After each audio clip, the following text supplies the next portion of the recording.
And to talk about it, we're joined by former senior diplomat Ashok Sajjanhar. And let me just ask you, Ambassador Sajjanhar, straight away, does this Bagram bluster is just a sign of the times, or is there more to it? Well, first of all, thank you very much for having me, Gautam. Donald Trump has been fixated on Bagram, in fact, for very many years. But during his current term, this is the first time that he's really spoken about it openly. But obviously, there have been discussions that have been going on between the United States and the Afghan authorities, because that's what he mentioned that, we are talking to Afghanistan, and Afghanistan has come forward and flatly denied that there's any possibility of their handing over Bagram. So, but he has given indication that he is very serious about it because we know that the United States considers China to be its primary security challenge, and so he thinks that this being so very proximate to the Chinese border, because it's just about an hour's distance away flight from Chinese border, so that it would be a good listening post there. So we'll really have to wait and see, because he has been quite threatening, if I can use that word, in his response to a question when he was visiting the United Kingdom, that we want it and we want it very soon. Otherwise, you are going to see what I'm going to do. He has not, completely rejected the use of military force, but it's a big question mark as to how, if Afghanistan does not agree to hand over the base, which they have said they are not going to do, what are the options available to America and to Mr. Trump to regain that base? Right. But wasn't Donald Trump the one who sort of initiated the process, if not, or at least laid out the plans for the withdrawal of American troops from Afghanistan? It happened under Biden's watch. But wasn't it Trump who put all these things in place? Or was the plan then to just withdraw the US forces from Afghanistan in general, but specifically not from Bagram?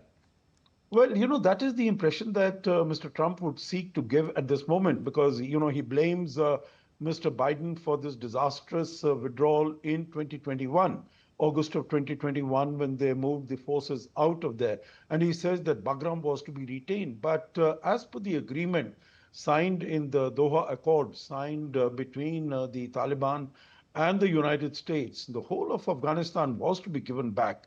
And of course, it also raises a big question mark that even if the United States were to somehow be able to get, through negotiations or otherwise get control of the Bagram airbase, how are they going to protect it? How are they going to preserve it? Because it would be open to attacks from ISIS, from Al Qaeda.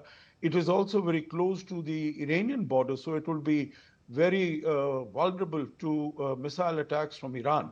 So, preserving it and safeguarding it, that would also be a big problem. But I guess, you come to that when you get there. Right at the moment, there is no possibility of at least its transfer to the United States in a peaceful manner. Gautam. Well, Donald Trump, ever since he returned to the White House, has talked about, taking over the Panama Canal, again citing the Chinese. He's talked about, of course, Greenland. He's talked about making Canada the 51st state. How's all that going so far? Nothing is happening on those. I think there was some progress on the Panama Canal when Marco Rubio had gone, and there was sort of, some talk that it might be divested. The Chinese investment from there might be divested, and it might come to some American company. But nothing on that has happened. So, this is what has earned him also the sobriquet of Taco. Trump always chickens out. And we have seen that on multiple occasions he threatens, and he threatens, in a very menacing manner. But then when there is a pushback against him, then he retreats, and you don't hear about those things at all. I could also give you the example. You mentioned Greenland, you mentioned Canada. I could also give you the example of TikTok. You would remember that in his first term, he was absolutely determined to ban TikTok. And right now, when TikTok has, he feels that it has helped him to win the election because it has got very many of the young voters onto his side. So Yes. he has been quite desperate to keep TikTok there, although the Supreme Court had given this directive, given this ruling that TikTok should be, either the ownership should be transferred or it should be TikTok operations should be banned in the United States. Hmm. Well, now that the Taliban has said, point blank that we will not return it, it wasn't in the Doha Accord, and it's not going to happen. What are Donald Trump's options? Very few options. Meaning he can threaten, he can rage, and sort of, try to coerce and pressurize the Taliban. But More Taliban does not. sanctions? Yeah, but what sort of sanctions? They don't have any. They don't have any diplomatic relations either with the United States or with anyone else. That is They've what. stopped giving aid also. Yeah, stop giving aid, but I guess Taliban is quite well established there.